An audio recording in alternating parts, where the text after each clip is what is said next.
माँ के पैरों के नीचे अगर जन्नत है ना, तो बाप उस जन्नत का दरवाजा है।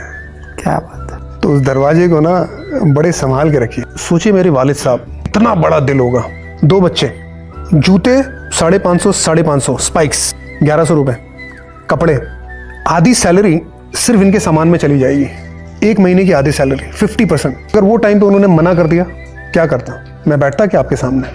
नहीं बैठ पाता। क्या क्रिकेट खेलता, मुल्क को रिप्रेजेंट करता? नहीं कर पाता। मेरे वालिद साहब का दिल कितना बड़ा होगा वो टाइम पे।